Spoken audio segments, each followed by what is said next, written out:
Certo? Ok. You prefer in English?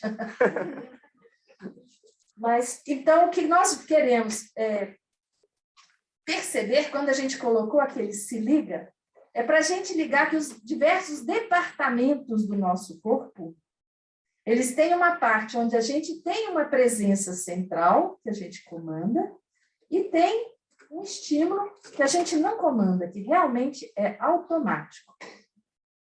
Pega essa parte aqui. A gente vai fazendo aqui uma divisão para não ficar cansativo.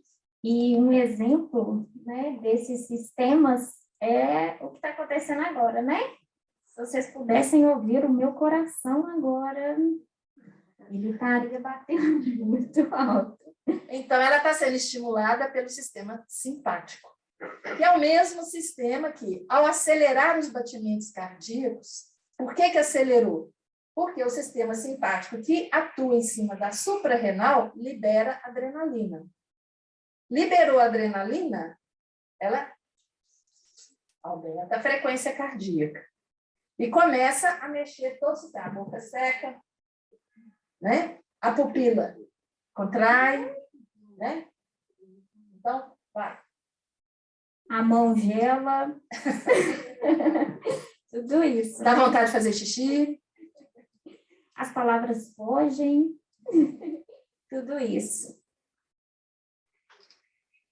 No sistema parasimpático, nós temos um grande conjunto de nervos, né? Dos quais a gente chama de sistema do nervo vago. O nervo vago, ele começa aqui, ó, na base do cérebro, nessa região, e ele desce e ele manda os seus ramos para a laringe, para a faringe, para a tireoide, que é uma glândula. E a tireoide é como se fosse o acelerador do carro. Então, quando a tireoide funciona rapidamente, ela vai distribuir para todos os órgãos, imprimindo uma velocidade. Quando a gente perde a tireoide ou perde as funções da tireoide, a gente vai ter um reflexo, não é só aqui, é no corpo inteiro. Inclusive na movimentação do intestino, nos batimentos cardíacos, na velocidade da respiração, tudo isso aqui, né? Na função do fígado, né? Então, nós vamos ter, vocês estão vendo aqui, ó, vários gânglios. E quem aqui faz festa de Natal já colocou guirlanda em casa. Todo esse sistema, ele vem feito uma guirlanda em torno do tubo digestivo. A criança tem prazer, assim que ela sai do útero da mãe, ela quer mamar. O primeiro contato é a boca. E na boca, nós temos várias terminações nervosas e a criança vai buscar aquele estímulo. Nós temos estímulo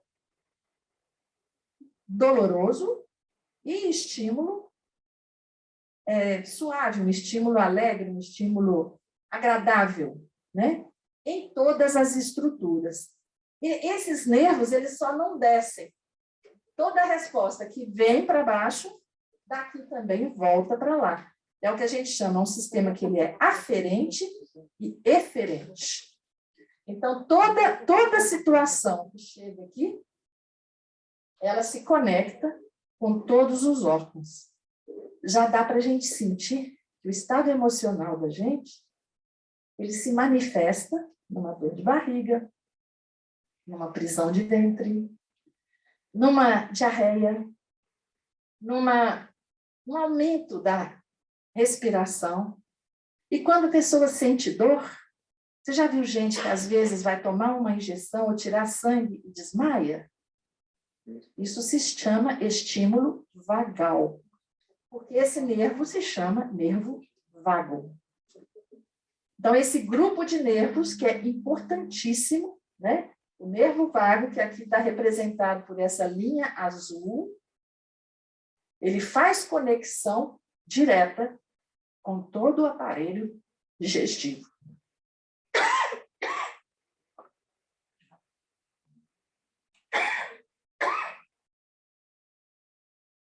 Bom, então vamos por partes, né? Vamos entender um pouquinho esse processo do trato gastrointestinal, porque eu costumo brincar que nós somos mais bactérias do que humanos. E parece um pouco estranho essa frase, mas todo o nosso corpo, ele tem, vamos dizer assim, a companhia das bactérias. E a Doris trouxe para a gente, né, do bebezinho, que ele já começa ali, a partir do nascimento, ele já quer o encontro da amamentação, e é a partir desse momento que começa a formar o que a gente chama de microbioma. Esse microbioma, ele acontece até um pouquinho antes, no parto. Então, o nosso microbioma, as bactérias que vão ser nossas companheiras ao longo de toda a vida, tem sim relação até com o tipo de parto que a gente tem. Então, essa formação da mãe para o bebê, o contato com a pele, o contato, por exemplo, do parto, tanto pela vagina quanto a cesárea, tudo isso influencia. Então, de certa forma, quando a gente pensa lá no intestino, a gente vai começar a trazer um pouquinho essas bactérias para vocês. E aí, a Doris trouxe claramente esse nervo vago, é como se fosse, na nossa empresa, aquele que comunica todos os órgãos, vamos dizer assim. É o sistema de informação entre todos os departamentos de uma empresa. O nervo vago faz essa conexão. Nós não temos nada, eu estou passando mal do fígado. Não, você não está passando mal do fígado, você está passando mal. O que está acontecendo com você? Então, não é só o seu fígado que não está sentindo bem. Alguma coisa além disso, né? Porque nós temos pelo menos trilhões de bactérias dentro do nosso sistema. As positivas, as negativas e as oportunistas. É como se fosse o WhatsApp, né? O WhatsApp que comunica, que faz toda essa relação.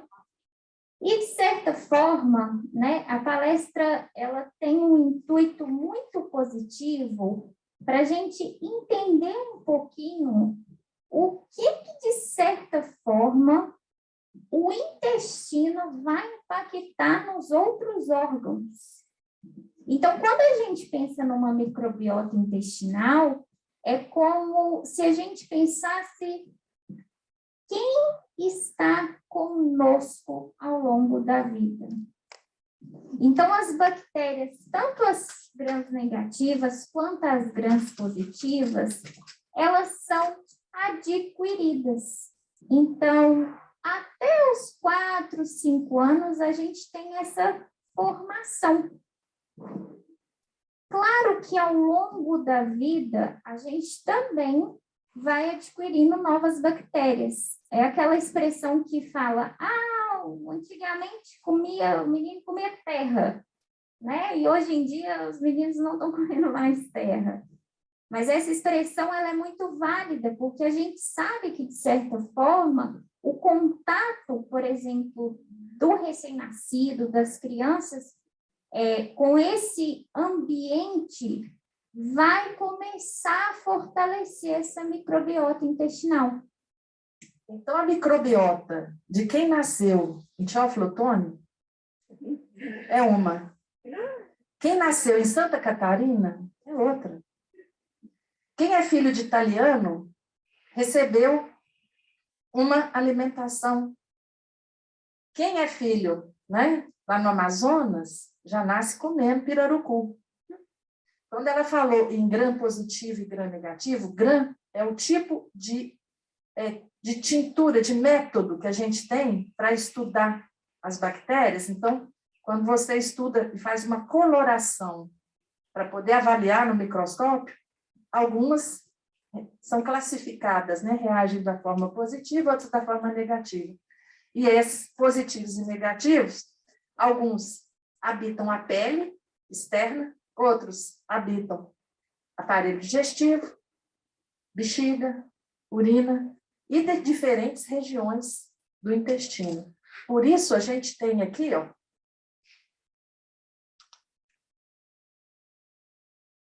figurinhas diferentes. Aqui, uma microbiota normal, micro porque é pequeno, bio porque é vida.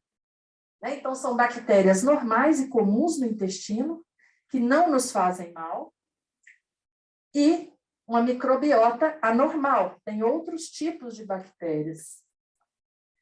E aí, às vezes, a pessoa faz um exame de urina, vem uma determinada bactéria, e o médico não trata. Nossa, mas não é possível, o médico não tratou essa bactéria, eu estou com um negócio assim, assim. Aquela bactéria faz parte da sua flora normal. Quando você usa um antibiótico, você vai atacar tanto a flora normal quanto a flora anormal. E vai alterar toda a sua microbiota. Por isso que muitas pessoas que às vezes são internadas e usam antibióticos fortes, quando saem, tem crises às vezes de fungo, de cândida. E tudo isso vivendo e se reformulando dentro do nosso corpo.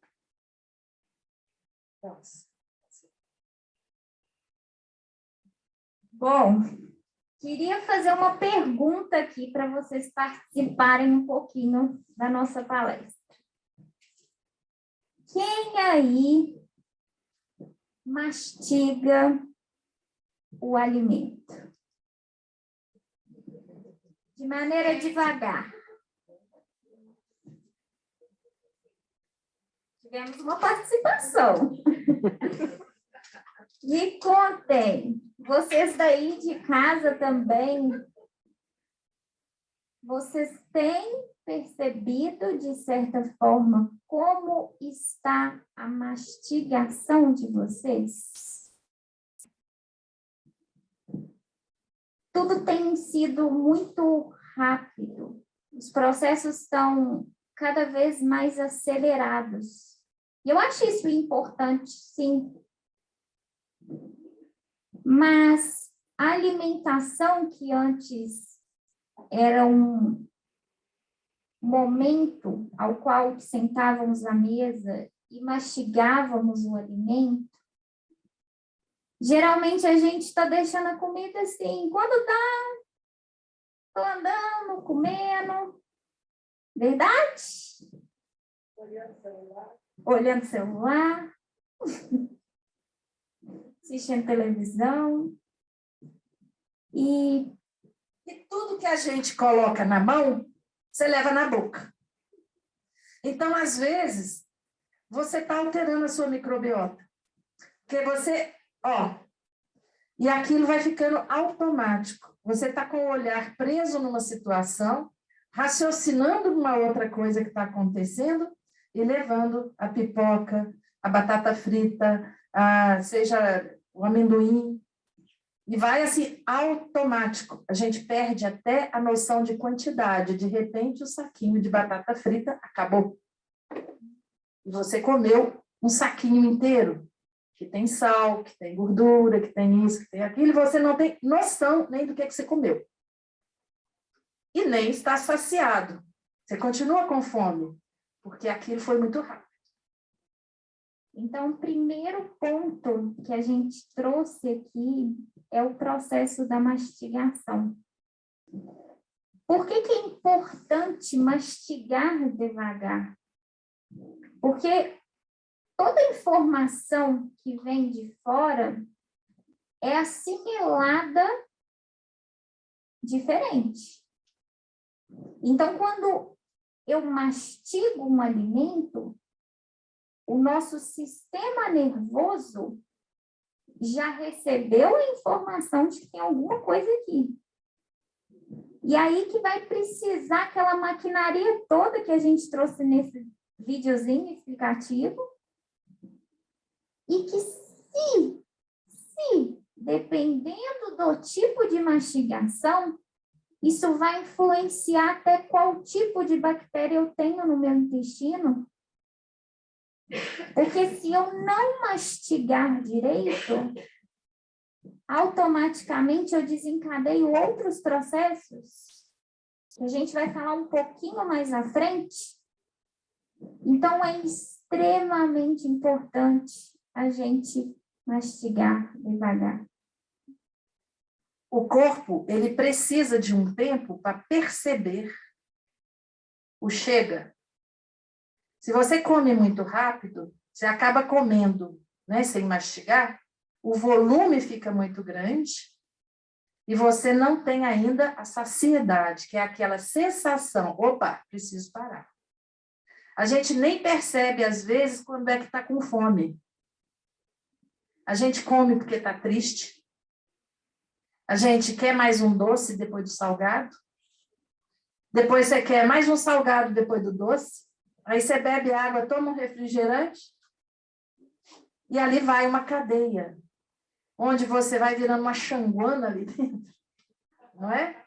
E aquilo desce, você não percebe. O que você está? Você está fazendo uma inundação. Não é? E aquilo vai descendo para o estômago. No estômago são quebradas algumas substâncias mais densas. Aí elas passam para o intestino delgado, e ali vai haver a formação do quimo, né? E a absorção nós vamos ver ali na frente. E aí, que muitas vezes, a Doris trouxe para a gente aqui as culturas, né, a diferença de uma culinária italiana para uma culinária brasileira, para vários tipos de cultura que nós temos, e atualmente nós, brasileiros, estamos inseridos na alimentação ocidental, que é uma alimentação mais prática, mais rápida, mais saquinho, sabe, barulhinho? Toda alimentação ocidental é o que vai fazer o que a gente chama de um desbalanço. Então, de certa forma, muitas vezes, a alimentação ao qual estamos inseridos por causa da nossa cultura, ela vai impactar no conjunto. Então, quando a gente pensa nos costumes, nas crenças que nós temos, eu queria abordar algumas coisas muito inusitadas com vocês. Que a primeira de tudo é aquela frase de eu não vou no banheiro fora de casa. Tem gente que não vai e acha que está assim, chique. Na verdade, como existe um sistema automático, quando existe um estímulo, a gente deveria ir no banheiro, sem guardar. Né? Então, a gente já carrega um lencinho na bolsa. Por que não carregar também alguma coisa que você possa forrar o sanitário, onde você estiver? É chique ir ao banheiro na rua, né? E muitas vezes a gente lidar com isso de que ir ao banheiro só se for em casa. E durante o horário de trabalho, segurar para não atender ao seu intestino, à sua empresa, porque você está atendendo uma outra pessoa ou uma outra situação, isso também gera um impacto, né? Porque você tira a ordem natural do seu intestino por uma decisão e uma necessidade externa. Claro que tem hora que você tem que ter uma contenção. Mas é importantíssimo tirar essa crença de que ir ao banheiro quando eu tenho necessidade, isso é errado. Não é errado. Isso é que é certo. Isso é que é certo. Porque tem pessoas que têm uma hipermotilidade no intestino. Se deixar, vai toda hora. Nós vamos trabalhar isso ali, né? E tem gente que leva dias impactando as fezes ali dentro do intestino. E na medida que você vai fermentando aquilo ali, você também está mudando todo o conjunto dos habitantes que tem ali no seu intestino. E eu gosto muito de trazer as crianças nesse momento, porque criança além de ser tudo de bom, a criança ela tem um sistema fisiológico muito forte, predominante, né? A criança, às vezes, está no consultório, ô mãe, eu quero fazer cocô, no meio do consultório, na frente de todo mundo, e fala na maior naturalidade. E as famílias, naquele sentido de educar, deseducam, uma coisa que é fisiológica, e criam crenças e costumes que são contrários à fisiologia do corpo. E aí nós já temos crianças com graves problemas de retenção de fezes. Nós temos crianças também com diarreia, porque a criança, você vê, né? Caiu, passa a mão na boca. Então, a criança vai adquirindo uma microbiota do ambiente, né? E, dependendo, juntando essa microbiota do ambiente com os costumes da família, olha bem, isso tudo impactando se eu vou ser um indivíduo que tem constipação intestinal ou se eu vou ter um intestino irritável, que é aquele que vai soltando sem te pedir licença.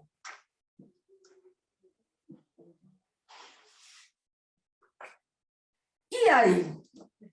Como é que é meu cocô? Credo! Vou ficar olhando o cocô? Tem que olhar o seu cocô. Todos os dias. Cada um tem que conhecer o produto que sai de si. E olha como as crianças e os cachorrinhos, cachorrinho, quando quer agradar a gente, chega perto de você, faz um xixizinho, um cocôzinho. Está mostrando a essência daquele bichinho, né? E as crianças também têm que aprender a ter nós temos que aprender a ter a naturalidade de lidar com essas coisas. As fezes, gente, tem gente que tem as fezes de cabritinho, né? São as bolinhas, são carocinhos duros e separados, como se elas fossem nozes. Então, isso aqui é sinal que foi retirado muita água daquela massa. Vocês viram naquele filmezinho, os cocôzinhos que estavam lá no intestino grosso, se esfregando a toalha, esperando a hora de sair? Eles ficaram muito tempo. O intestino grosso, a função dele é exatamente retirar o excesso de água das fezes e, às vezes, elas ficam ali impactadas por muito tempo, né? É no intestino grosso que a gente tem os divertículos. Que nós vamos mostrar ali. Os divertículos são bolsinhas, né? E se vai ficando isso aqui pode impactar um divertículo e levar a uma diverticulite, que é uma inflamação, né? O tipo 2, né? Ele tem uma forma de salsicha, mas são vários carocinhos que já estão agregados, né? Uns aos outros. Então, esse tipo de fezes ficou no seu intestino grosso por um período maior de tempo. Não tanto quanto o outro, mas ficou. Já retirou a água, mas ainda sobrou alguma coisa para ter a umidade colando essas. Nessa terceira aqui, né? Ele ainda tem nodulações, mas ele tem umas rachas, a superfície não é homogênea. Essa salsichona, essa cobra, esse regular, esse macio, né? É aquele cocô gostoso, que você sai e tem aquele prazer. Ah, dei uma cagada gostosa. Você sente assim que você fica até leve. Você sente que saiu tudo. Né? Por que você tem esse quase orgasmo, vamos dizer? Né? Porque nós temos essa inervação também ali no reto. E se não tivesse, não tinha gente que gostaria tanto de estimular o reto, né, gente? Estimula-se tanto a boca quanto se estimula o reto para ter prazer. Então, esse tipo, né, onde já é macio, com os cantinhos demarcados, eles já demonstram que tem aqui um pouco mais de água, mas não é só água, aqui tem mais gordura. Principalmente se as fezes ficarem boiando no vaso, é sinal que a dieta está com muita gordura. Come uma feijoada, né? E no dia seguinte, ou às vezes no mesmo dia, dependendo dessa motilidade intestinal, você vê como é que vai sair. E tem esse aqui onde os rasgos são maiores e tem o totalmente líquido. Então, fezes semilíquidas, fezes líquidas, né? Fezes no aspecto a mais normal possível seria essa aqui, seria o nosso objetivo, é onde a gente tem uma dieta mais equilibrada com fibras, né? Porque as fibras vão fazer varrendo ali o intestino e vão trazer essa forma, tá? E é muito importante também a gente ficar atento na coloração e no cheiro. Muitas vezes o cheiro e a coloração mostra para a gente sinais do que está acontecendo. Essa sensação de estufamento ou uma sensação de diferente na barriga, a gente chama de disbiose. Disbiose. A coloração das fezes, ela depende do funcionamento do fígado. Quem colore as fezes é a bilirrubina, né? É a bile. Então, fezes claras, sem bilirrubina, ela vai mostrar para a gente que pode estar havendo um processo do intestino, do fígado, onde ele não consegue liberar ali e as fezes saem muito claras. Fezes muito escuras, com cor de borra de café, significa que tem algum ponto de sangramento no intestino. Porque o sangue, quando ele é digerido, né, pelos ácidos que a gente tem no estômago, mesmo no início aqui do intestino, ele vai sair aquela borra de café, tá? Então, a coloração vai variar, e é importante a gente ver. Quem tem hemorroidas pode ter sangramentos vivos, né? Um sangramento com uma coloração vermelho intensa, que também pode ser dada por algum pólipo, por algum processo intestinal inflamatório. E é bom a gente ficar atento, por isso que é importante, a partir do momento que eu eliminei, observa, sente o cheiro, olha se tem sangue, olha como é que está a composição das fezes. Não existe, gente, um ideal, né? Cada intestino é de uma maneira. Isso é importante porque agora a gente está numa moda, né? De, não, agora eu tenho que ir no banheiro todos os dias. Não, agora todo dia de manhã eu tenho que ir no banheiro. Cada um tem o seu normal. Mas o tipo de alimento interfere nas coisas? Interfere. Interfere, sim. Feijoada, muita carne, açaí, né? Então, de certa forma, é importante a gente estar atento. Por exemplo, você come milho. O milho realmente sai praticamente inteirinho, né? Por quê? Porque o milho é um vegetal e ele tem uma grande quantidade de... Você viu a palavra? Porcaria, né? Ele tem uma película ali, aquela película não é digerida, celulose. A celulose que tem ali na carapaça do milho, ela não é digerida e ela sai inteira, né? E hoje os alimentos, eles são processados e alguns não são só processados, são alimentos. O milho, por exemplo, hoje é transgênico. O trigo é transgênico.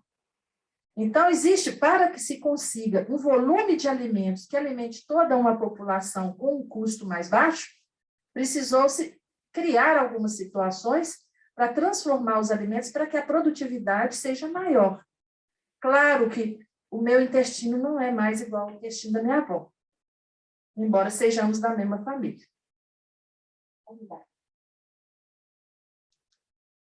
Aqui é uma coisa interessante, disbiose.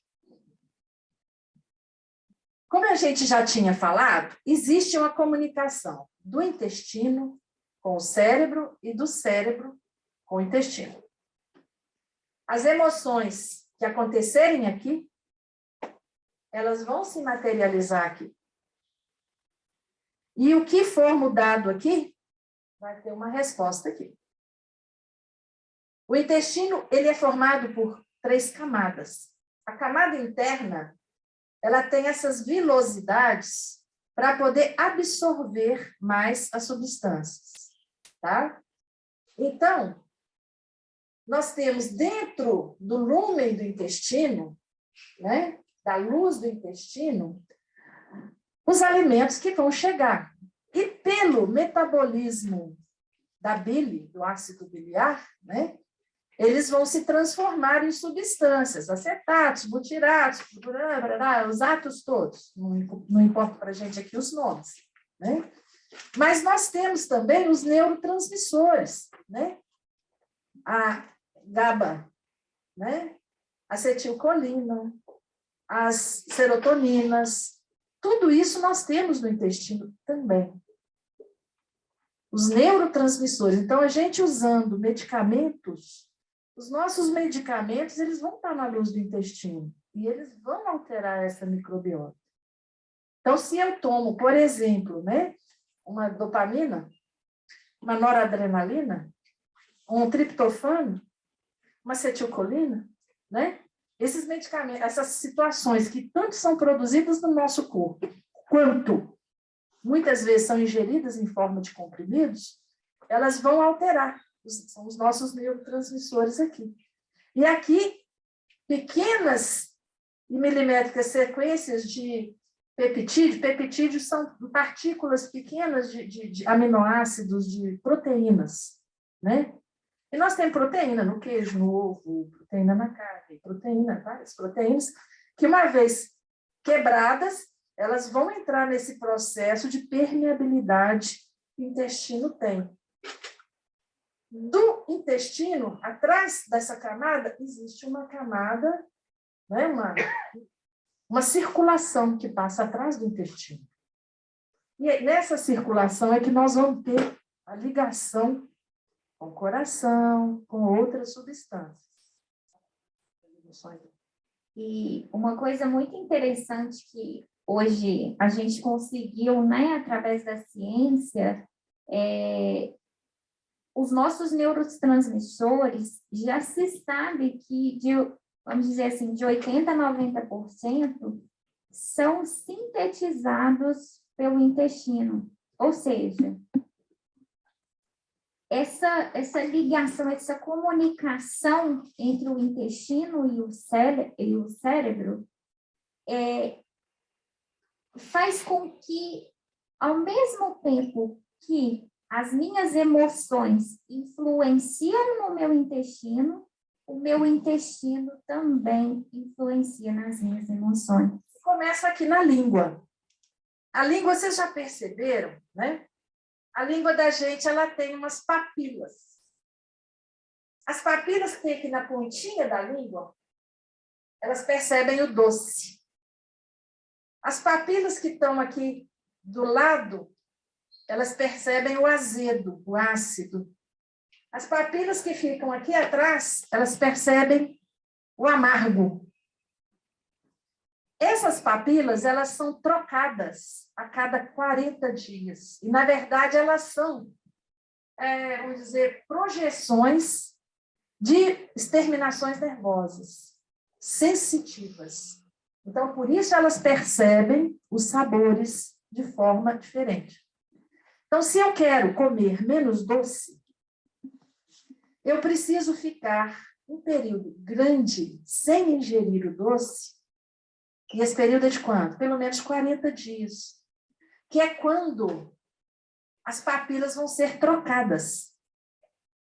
Então, essa papila que vinha recebendo aqui uma quantidade de doce muito grande todos os dias, se eu paro de comer o doce e consigo ficar 40 dias, dentro de 40 dias, quando eu for comer outro doce, eu vou achar ele tão doce, porque serão papilas novas, com terminações novas, e a percepção cerebral do doce vai ser muito aumentada. Ou seja, um bom jejum bem aplicado, sob supervisão, né? O problema é que a pessoa que faz a quaresma deixa de beber ou deixa de fumar, depois volta, cai na meleca de novo, né? Ao passo que se você tiver contenção e puder experimentar de tudo em quantidades razoáveis, você não vai ter essa adesão, essa necessidade, que às vezes a gente tem fissura, né? De comer um doce, uma fissura de comer. E aqui, né, você vê um comportamento alimentar, né, ligado ao nosso raciocínio, à cognição, à nossa impulsividade para comer, ansiedade, depressão, que tudo isso é trabalhado aqui no hipotálamo. E é aqui no hipotálamo que é produzido aquele famoso TSH, que estimula a nossa tireoide. Né? Então, a coisa começa aqui. Porque tanto o apetite e o metabolismo, ele está ligado no meu hipotálamo, que está bem no meio aqui do meu cérebro.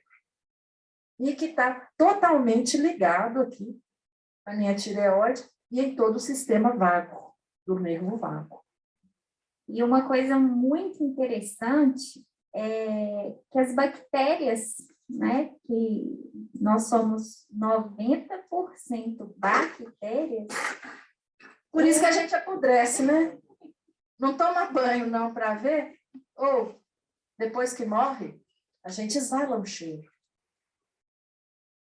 A nossa carne é 90% bactéria.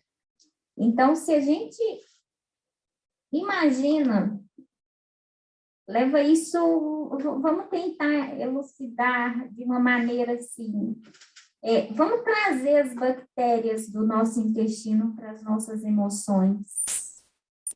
Então, um ambiente ao qual eu tenha boas bactérias, consequentemente, as minhas emoções vão estar mais estáveis. Estarão mais estáveis. Não quer dizer que você vai deixar de ter raiva, que você vai deixar de... Não. Mas você vai conseguir administrar melhor a sua empresa.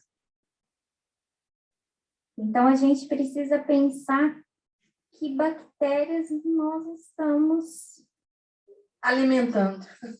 Exatamente. A gente alimenta os bichos, vamos falar assim, né? Exatamente.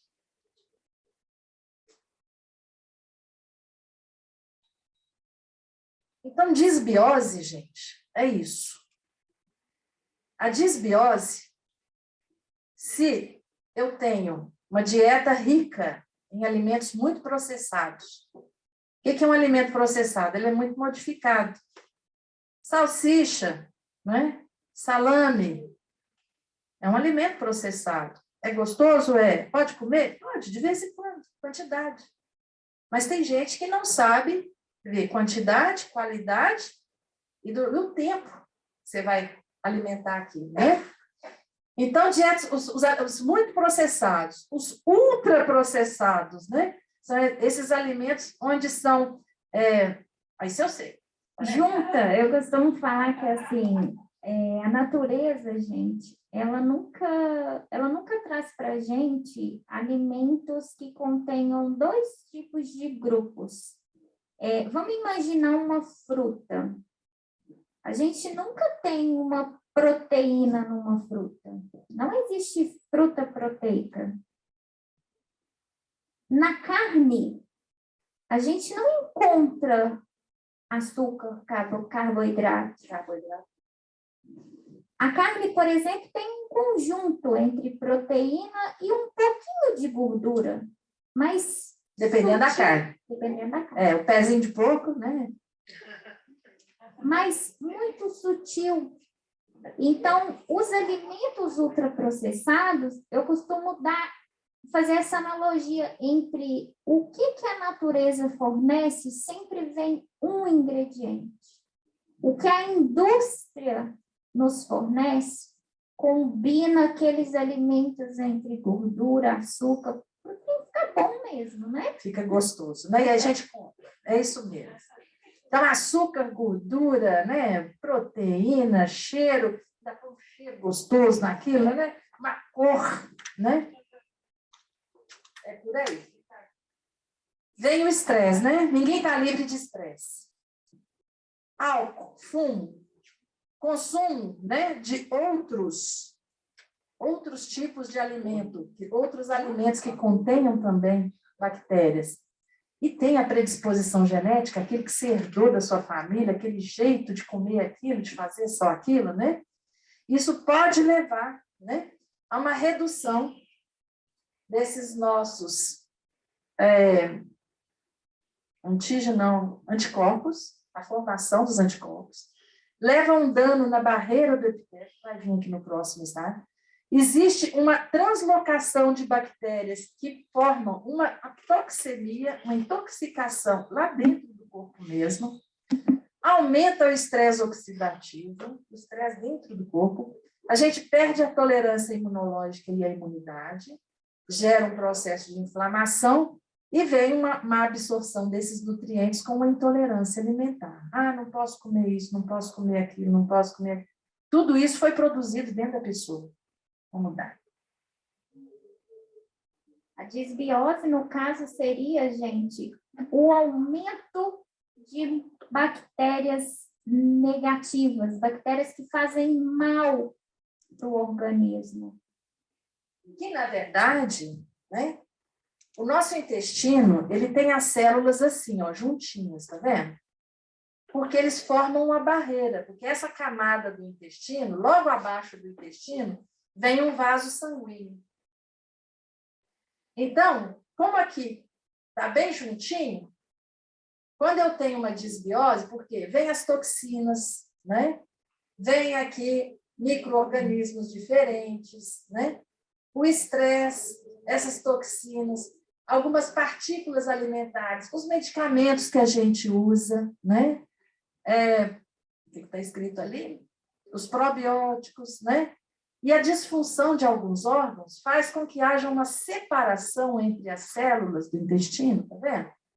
E aí, fazendo isso aqui, ó, isso aqui que é a disbiose, vai entrando o que tem aqui de coisa boa, mas vai entrando também os oportunistas. E eles caem na corrente sanguínea. Caiu na corrente sanguínea, há uma má absorção de nutrientes, né? Vai havendo um processo inflamatório generalizado, surgem as doenças autoimunes, né? E todo esse processo circulatório que tem ao entorno do intestino, ele vai subir, vai passar pelo fígado. E do fígado, onde é que passa? Coração. Pode concluir. Olha aqui que interessante. Por que o coração, as emoções, a disbiose, está tudo junto? Onde é que mistura? Porque aqui no intestino, tá? As artérias que chegaram trazendo o sangue limpo, com todas as substâncias que precisam alimentar, elas passam e essa veia aqui, ó, ela recolhe. E já recolhe com todas aquelas toxinas, aquelas alterações. Passa pelo fígado, o fígado filtra. Filtra os capilares hepáticos e a veia hepática caiu na cava inferior, está aqui o coração. Então, por que um colesterol alto, ele não é problema cardíaco só. Ele é um problema alimentar também. Por quê? Porque o colesterol ele é processado no fígado. Se o meu fígado está um fígado engordurado, que é o que a gente chama de esteatose hepática, né? E não só o fígado, né? Porque aqui do lado do fígado nós temos o pâncreas. E o pâncreas produz insulina. A insulina é que faz a estabilidade da glicose no nosso corpo. Insulina é igualzinho bomba de gasolina no carro. É ela que puxa do tanque e joga no motor. Então, isso aqui, gente, o nosso coração passa a sofrer, além das próprias emoções da vida, né? Com essa desbiose, essa xanguana, né? Que a gente vai colocando para dentro todo dia. E aqui vão vindo, né? As alterações. Por quê? Se eu tenho aqui produção de neurotransmissor no intestino, que me deixa triste, que me deixa arrasado, que me deixa agressivo, que me deixa alegre, rindo demais, bobo alegre. Tanto faz, né, gente? Emoção. De um lado ou do outro. Tem que ter equilíbrio em tudo. Então, tudo isso aqui, uma vez filtrado, quanta raiva, né? Antigamente falava assim, não briga com o fígado, não. Espera as coisas baixar para você poder dar uma solução. Passou por aqui, o fígado já está congesto, né? O primeiro lugar que vai bater é no coração. É aí que a nossa pressão sobe. É aí que a nossa frequência cardíaca desregula. É aí que uma coisa, para poder equilibrar a outra, todo o sistema vai sofrendo. Bom, então como que a gente faz para nutrir essas boas bactérias, para fazer esse balanço ficar positivo, equilibrado, harmônico? Da mesma forma que a microbiota é a vida, né, as bactérias ao qual habitam em nós, eu costumo falar que todo alimento que tem vida, então todo alimento que estraga rápido, aquele que não dura na nossa despensa, esse alimento é o que a gente deve incluir no dia a dia. Eu costumo colocar muito essa expressão entre exceções e regras. Nós começamos a colocar muitas regras e a gente inverteu o que entra em exceção. Dá para a gente comer, sim, uma carne mais engordurada, sim. Dá para a gente tomar uma cervejinha, sim. Dá para a gente comer alguma coisa ultraprocessada, sim. Biscoitinhos amanteigados. Biscoitinhos, quitandinhas, nós mineiros, né? Então, dá para fazer isso, mas isso não pode ser uma regra, porque o organismo, fisiologicamente, ele não está preparado para metabolizar tudo isso. Então, tudo aquilo que for alimento de verdade, comida, deve fazer parte das nossas regras alimentares. E as exceções a gente deixa para aqueles momentos mais especiais, mais importantes, intitula dias, faça boas negociações alimentares, porque, de certa forma, se é através da alimentação que eu vou modular essa microbiota intestinal, eu ainda tenho que contar com outros pormenores. Então, eu tenho o ambiente, eu tenho contaminações, eu tenho, às vezes, eu preciso fazer uso de alguns medicamentos que vão fazer uma alteração intestinal. Então, quais são os pontos que eu posso colocar que dependem da gente? E a água? Quanta gente esquece da água, né? E tanto de água que eu tenho que beber por dia? Depende. Tem épocas que você tem que beber mais, está mais quente, o ar está mais seco, é época de beber mais água, né? E cada um tem uma situação já colocada, né? Uma insuficiência renal, alguma coisa, que vai beber menos, né? E eu que já tenho um intestino, que já passou por algum processo, né? Eu que uso uma sonda, eu que tenho uma colostomia, né? Que uso uma bolsinha para poder captar as fezes, né? Eu tenho que administrar essa minha empresa. Se a minha empresa já tem um estrago, eu vou ter que administrar essa empresa em função disso, né? E aí, adequando também os alimentos e a água.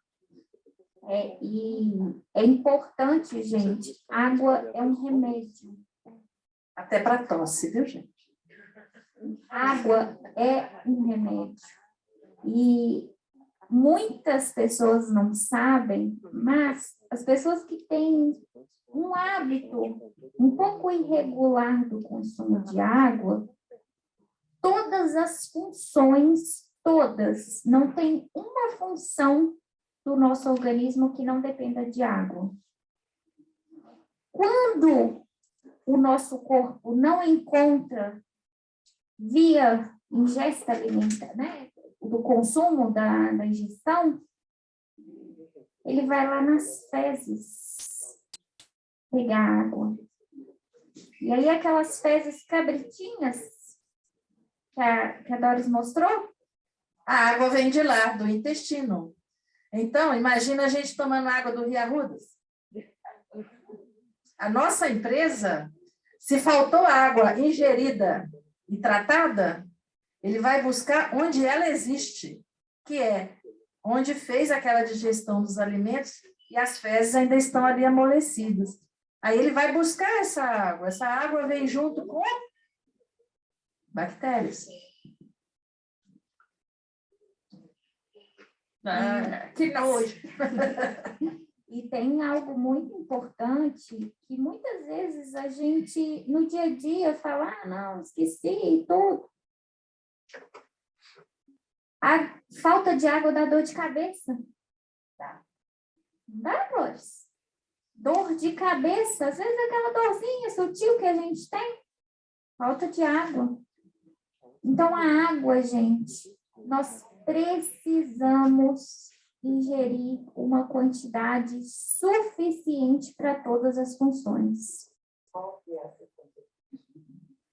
Vocês vão fazer um cálculo bem rapidinho. Pega o peso e multiplica por 35. Vai dar a quantidade exata que cada pessoa precisa. Uma pessoa muito obesa necessita de uma ingestão hídrica mais alta, porque a célula de gordura, ela necessita de mais água. Então, eu e a Doris, assim, uns cotoquinhos, né, Doris? A quantidade é um pouquinho menor. Então, varia. Vocês pegam o peso de vocês e multiplicam por 35. Geralmente, a média é 2 litros. Então, uma pessoa de 60 quilos. 60 vezes 35. Faz aí para nós, chefe. 2.100. Tá? E isso aí a gente vai ajustar, né? Depois que passarem pelos profissionais. Aí, portanto, que tem outras situações do corpo, que pode ser um pouquinho menos, um pouquinho mais, né? Sagradas. E aqui eu coloquei uns prebióticos e uns probióticos, que a gente vai falar um pouquinho mais sobre eles em uma outra oportunidade, né, Doris?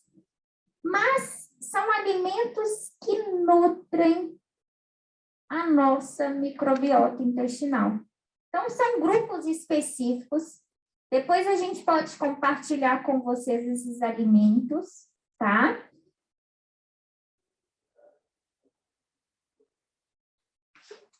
Travou. Pois é. E aí a gente vai ter que ver o estresse, porque aí é uma coisa a mais que eu vou ter que preocupar na minha vida, né? O que é que eu vou comer, quando é que eu vou comer, quanto é que vai custar isso, né? E nós temos que ajustar o que nós podemos com o que nós precisamos. Necessariamente não é para ficar comendo kombucha, para ficar comendo isso, aquilo, não. E nem tampouco ficar usando excessos de nutrientes, de suplementos, né? Porque não é comer suplemento que vai trazer saúde para mim, porque o suplemento também não é natural. Então, uma boa couve crua ou levemente refogada, né?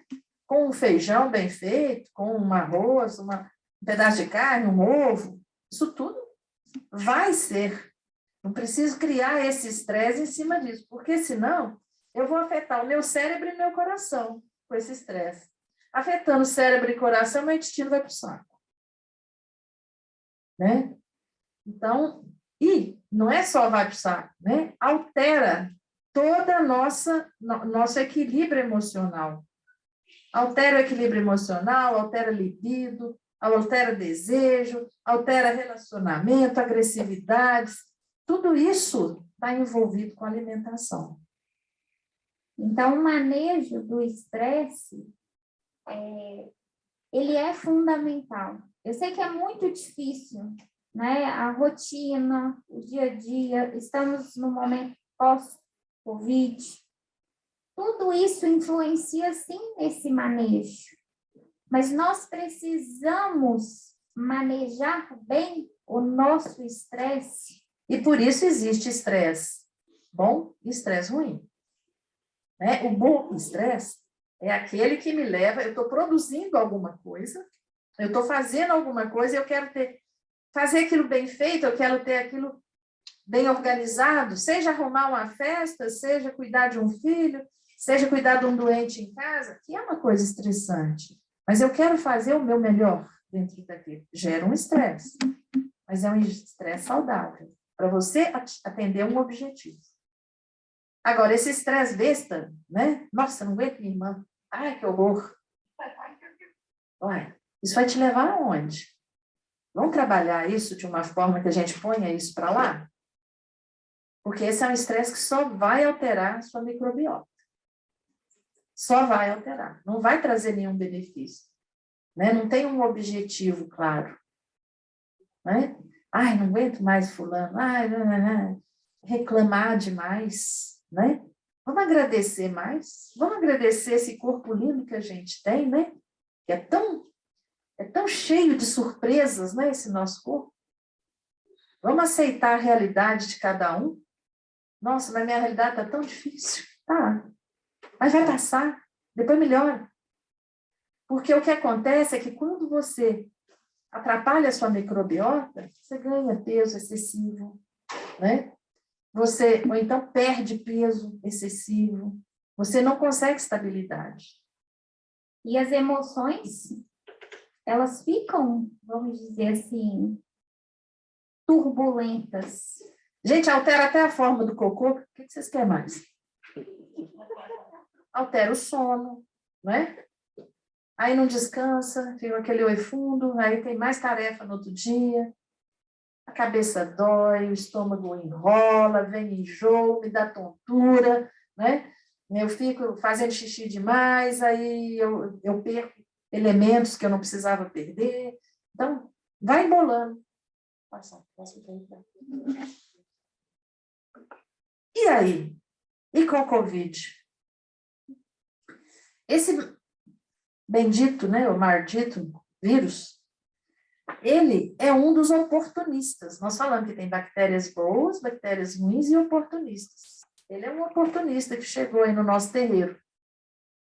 E a característica dele é inflamar.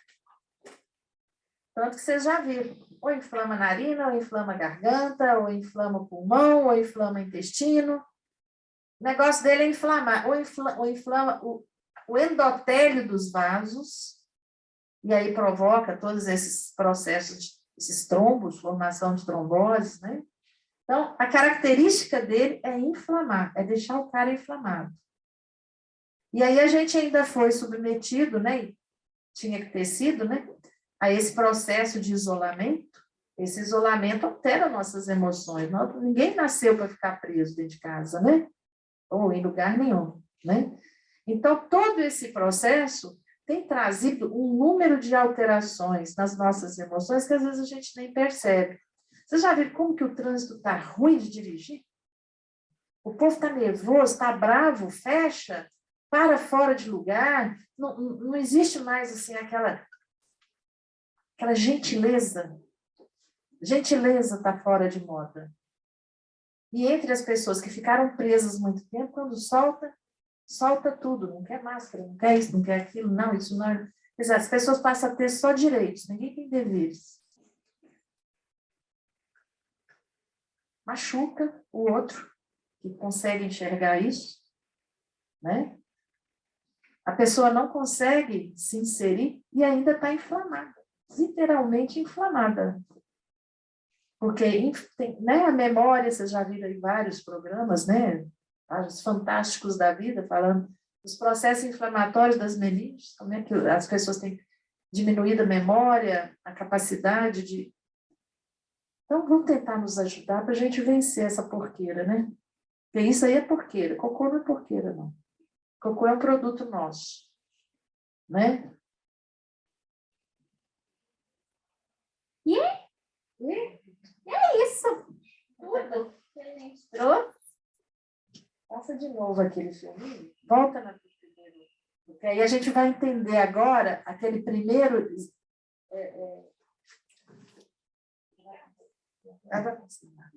Aí. Que agora presta atenção, o alimento entrando, aí eu vou falando junto. A mastigação, a escolha do alimento, vem uma batata, um brócolis, uma salsicha, né, uma linguiça.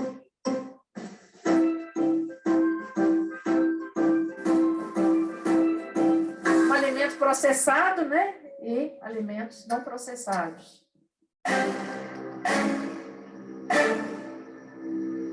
Na mastigação, a saliva tem pitialina, que já faz a digestão da batata. Olha lá, a glote. Aí está descendo no esôfago. O pulmão está funcionando para respirar. Entrou no estômago, caiu no suco gástrico. Ali no suco gástrico vai partindo. A batata já partiu. O brócolis não. Aí as cadeias vão se partindo nesses sucos, ó. Aí desceu para o intestino delgado. Isso é o quimo. Já desce e aí percorre todo o intestino delgado, onde vai ser separado e vai ser, olha lá, o sangue absorvendo, tá vendo? Aí já é o sangue separando e levando para os outros locais. Aí já desce ali uma substância fecal, passou para o intestino grosso. Chegou no intestino grosso, fica ali, ó, secando, tá vendo? A água saindo. Deu o sinal, desce para o reto. Entendido? Muito obrigada, viu? E a gente está aberto para alguma pergunta, alguma coisa, né? Se for. E vamos aí. Vamos cuidar melhor de nós. Obrigada. Meninas, muito bom, né? Acho que a gente fica aqui ouvindo e pensando, né? Eu estava brincando com elas, então a Flávia não existe mais, é uma bactéria ambulante, 90% bactéria, né? Onde que eu estou? Fiquei brincando com a Pietra e com a Doris antes da gente subir aqui para conversar com vocês. Então, a gente tem aqui no chat, a gente está com muitas pessoas online, que vocês podem pedir o microfone, que a gente passa para quem quiser fazer uma pergunta. E eu vou passar do chat e levo para você. Karina, você pega aqui o microfone para dar para ela? Então, eles estão falando da importância da mastigação, que vai entender o que é isso. Você colocou ali o kefir como alimento, então eles estão perguntando qual que é essa função no intestino. Eles estão pedindo PowerPoint, quero pedir autorização de vocês para estar enviando. E se a quantidade ingerida de água for superior, há problema? Então, do kefir para você e da água para nós. Bom, o kefir, né? O mais importante dele é a procedência. É o mais importante. Por quê? O kefir, alguém aqui já teve experiência de ter o kefir? Já teve? O kefir, existem vários tipos de kefir, né? São micro-organismos ao qual a gente coloca ou um açúcar ou leite para fazer essa fermentação. Essa fermentação ela acontece no nosso intestino. A procedência é o mais importante disso. E o que o kefir faz no nosso organismo? Ele povoa ele. Então, ele traz boas bactérias, alguns lactobacilos são formados nesse processo e ele vamos falar assim, quando a gente toma, a gente povoa com boas bactérias. A quantidade de água, tem gente que vira assim no maior orgulho, achando que está fazendo ótimo, né? Eu tomo 4 litros de água por dia. E tomo, né? Só que o excesso de água também vai diluir substâncias. E nós precisamos de ter potássio, sódio, cálcio, magnésio, em quantidades adequadas. Se você dilui demais, você vai ter ali uma dificuldade também do seu corpo funcionar. Por outro lado, quem não toma, né? Uma pessoa que já esteja com alguma lesão renal, ela não pode tomar mais água do que o necessário. Por quê? O rim, o nosso rim, ele é uma palavra certa, um coador, um filtro de substâncias líquidas. O fígado é um filtro de substâncias gordurosas, semissólidas. O pulmão é um filtro de substâncias gasosas, né? Então, são locais onde existem trocas. Então, se eu tenho um rim que já tem alguma lesão, eu não posso forçar esse rim. Se eu estou com muito açúcar na circulação, o corpo vai pedir mais água. Tanto que o diabético bebe muita água e urina muito. Mas isso força o rim e aquelas tramas, né, onde tem a filtragem, você vai forçando e o rim vai virar. Vamos fazer uma analogia assim, bem simples. Vocês lembram quando a gente tinha coador de pano para café? O coador vai ficando ralo, vai passando pó, né, para poder o café não ficar tão puro, né? Com isso, o rim é a mesma coisa, ele começa a liberar substâncias que fariam falta dentro do corpo e não consegue segurar aquelas que deveriam ficar. Então, esse equilíbrio da água vai variar de acordo com as doenças que a pessoa tem, seja uma diabetes, uma insuficiência renal, né? Mas, em média, é em torno aí de 1,5 litro, 2 litros de água que a pessoa vai precisar por dia.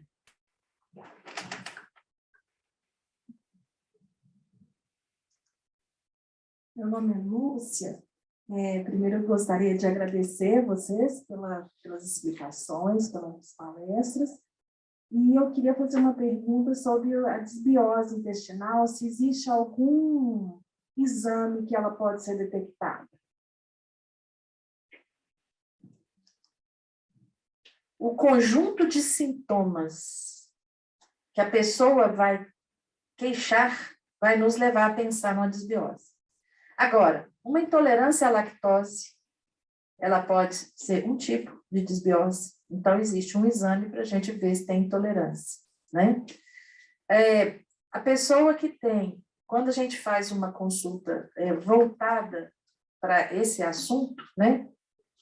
Vai passar ali, é bom que a pessoa traga para nós o que a gente chama de recordatório. Então, durante um dia, 2 ou 3 no máximo, você escreve tudo que você alimentou. E qual é a queixa que você tem? Eu estou com muito gás. O meu intestino está preso, o meu intestino está solto. Eu estou estufando, né? Eu estou saindo sangue ou muco, catarro nas minhas fezes, né? Então, é a partir desses sintomas queixados que nós vamos pensar na desbiose e em quais exames nós vamos pedir, né? Fulano pode estar com uma doença de Crohn, quer dizer, uma intolerância para glúten, né? Então, para cada desconfiança que a gente tem um grupo de exames que a gente pede. E isso, se a pessoa me trouxer a relação de coisas que ela habitualmente come, né? Por isso que, às vezes, a primeira consulta, gente, é uma consulta demorada.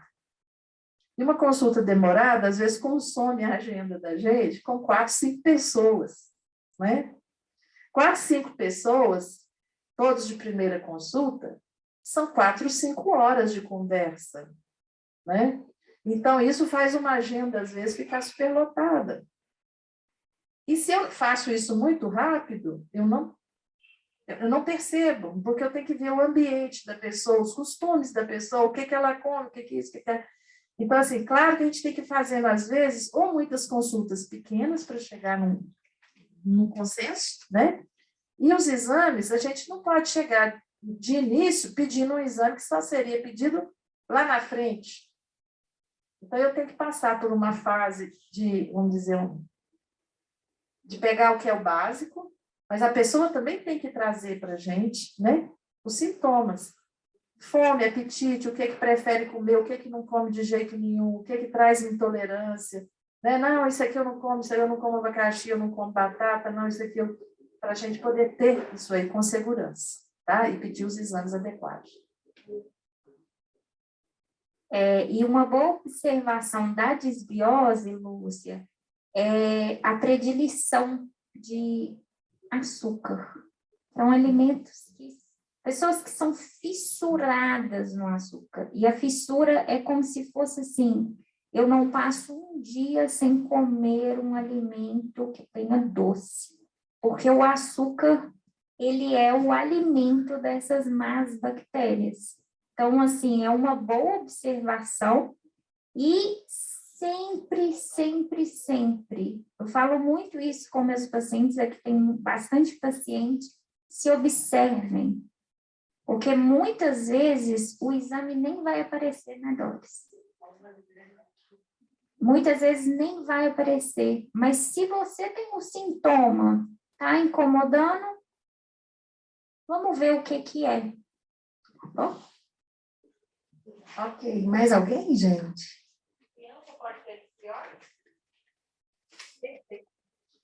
As duas juntas, você viu? Mais alguém, gente? Aqui pelo chat estão só elogiando, agradecendo. Desbiose pode causar pólipo? O pólipo, ele provém de um processo inflamatório localizado. Então, é possível um intestino muito sofrido, ele ter pontos, né? Onde ele vai ter muitos pólipos, ou até pólipos únicos. E no estômago? Também. Também. Porque o que é um pólipo? O pólipo, ele tem o formato desse microfone aqui, ó. Como a parede, o revestimento do tubo digestivo, todo ele, exceto o estômago do esôfago, ele tem várias vilosidades, né? E tem ali algumas glândulas para poder exatamente produzir os sucos e as substâncias. Às vezes, o pólipo, ele é o produto da evaginação de uma glândula. Então, a glândula, em vez de ficar para dentro, ela sai para fora. Sabe quando a gente vira um rolotê? Virar rolotê, só costureira que vai entender. Então, você pega ali uma glândula que está assim, ó. Aqui está a parede. Né? E aí, ela vai empurrando aqui para dentro e sai a bolinha. Tá? Então, ele vai virando. É quando a gente tira essa blusa aqui, ó, e ela sai virando. O que ficar aqui, ó, né, vai virar uma bolinha. E existe também o contrário no intestino, né? Que em vez de fazer um pólipo, há uma evaginação e forma um divertículo. Que o divertículo, ele é uma estrutura, né? Ele tem aqui uma luz e tem aqui uma bolsinha, né? Essas pessoas que têm doença diverticular, elas não deveriam comer sementes que não são mastigáveis, né? Porque tem sementes igual a semente de quiabo, né? Uma semente de abóbora, que você mastiga e ela vira uma pasta. Ela, inclusive, é um excelente alimento. Agora, uma semente de goiaba, uma semente de uva, semente de tomate, pimenta do reino, mesmo ela quebradinha, Para quem tem divertículo, é um veneninho. Porque vai ficar ali, é uma delícia. Mas eu tenho divertículo, eu não devo comer. Porque ela vai provocar um processo inflamatório, onde ela parar e colar no intestino. A lixia chega a ser? Lixia? Sim. Dependendo da alimentação, se você usa uma pimenta de reino, pouquinho, dependendo se a alimentação é mais pastosa, ela não adere ao alimento. Ela adere ao alimento. A pimenta adere ao alimento, mas ela tem que ser muito moída. E, geralmente, para ela dar sabor, aquele sabor que quando você morde, se sai aquele sabor delicioso da pimenta, né? Então, aí, o ideal é que se usasse a pimenta já hidratada, antes de você colocar ela crua no alimento, né? Porque ela hidratada, você vai ter ela ali, o sabor você vai ter no alimento. Uma carninha de porco feita com uma pimenta do reino não tem igual, né? Mas quando você passa aquele moedor, aquilo ela sai quase que ralada, né? Então sai vários pedacinhos. Para quem tem doença diverticular, não é uma boa. E para quem não tem, gente, a gente está numa moda de sementes, né? Nós, seres humanos, não temos o que as aves têm. Então, é importante, antes de vocês, né, serem, vamos dizer assim, bombardeados de informações, a gente ir a fundo de profissionais que realmente entendem dos processos fisiológicos, porque muitas vezes o paciente chega cheio de semente, e às vezes está com indigestão, está com a barriga cheia de sintomas gastrointestinais, porque nós não fazemos o que as aves fazem. As aves têm como se fosse uma tesoura, um creque, que pica a semente. Então, nós não picamos a semente. Então, nós teríamos que triturar muito as sementes. Claro que uma vez, nas exceções, pode ser, mas não é um alimento que o ser humano faz a correta digestibilidade. Na hora que tritura esse alimento, na chia, o pássaro, é uma enzima que junta e a gente não tem alguma coisa a ver? Na verdade, não é nenhuma enzima que a gente não tem. É como se fosse Vamos imaginar que a gente precisa de cortadores ao longo de todo o corpo. As sementes, em geral, nós não temos cortadores para sementes. Então, de certa forma, claro que, por exemplo, a chia, a intenção da chia é uma chia ao qual esteja hidratada. A função da chia é quando ela fez a correta, vamos dizer assim. Você tem que hidratá-la para comer. Exatamente. Exatamente. Então, traz benefícios. Isso só sementes, tá, gente? A linhaça é o mesmo processo, nós não fazemos a digestibilidade das linhaças. Então, nós teríamos que triturar muito a linhaça, e a linhaça, principalmente a dourada, gente, é importante saber a procedência da linhaça dourada, porque ela oxida com a temperatura. Então, se eu tenho uma linhaça oxidada, eu não tenho nutriente. Então, não tem a intenção dela. Vamos lá, gente, eu vou pedir a última pergunta ali para ela, para a gente ir encerrando. Pode pôr o microfone assim, ó. Isso.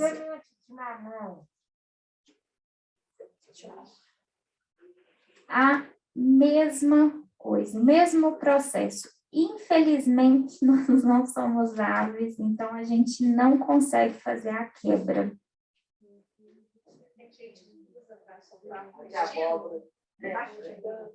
Mas tem que, ó, Mastigar.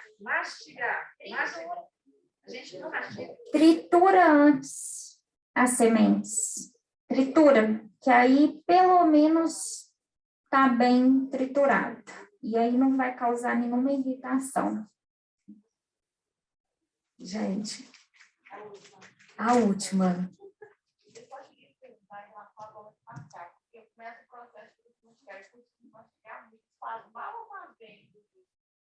Um chicletes? Então, eu até li um estudo recente que saiu, que é bem controverso. A ciência ainda não conseguiu. O que nós orientamos no consultório, tá, Cíntia? Vai nascer em açúcar, observa se, de certa forma, a gente não tem aqui processos de escape. Então, se eu tenho um comer emotivo, se eu tenho uma propensão a desencadear, vamos dizer assim, um comer mais transtornado. Então, para algumas pessoas funciona super bem, para outras pode desencadear outros processos. Nunca engolir a goma de mascar, tá? Mas a literatura...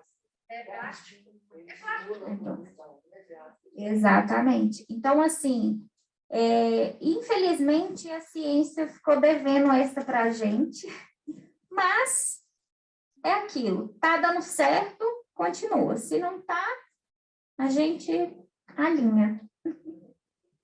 Gente, muito obrigada. Queria agradecer muito a Doris, né, que sempre está aqui com a gente, a Pietra também, que agora está sempre com a gente também. E é um início de uma conversa, eu acho que a gente tem muito para falar, quando começa a falar que eu estou aqui olhando o tempo, a gente está com muita gente lá do outro lado, mas muito obrigada a participação, é muito bom retornar presencial, e para quem está aqui no presencial, agora a gente vai tomar uns caldos para esquentar, que a nutricionista liberou, então, assim, com bastante nutrientes necessários para a gente canjica, ela fez aí um cardápio. Então, vocês são convidados, quem está de casa, da próxima vez que seja de BH, venha, né, presencial, que a gente tem esse tempo ali para estar conversando mais um pouquinho. Então, queria agradecer muito a Doris e muito a Pietra pela participação, viu? Gente, brigadão.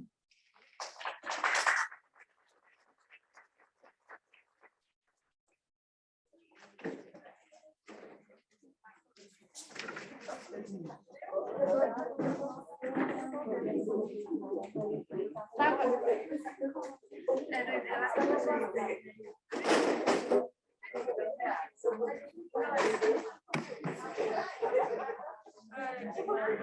you.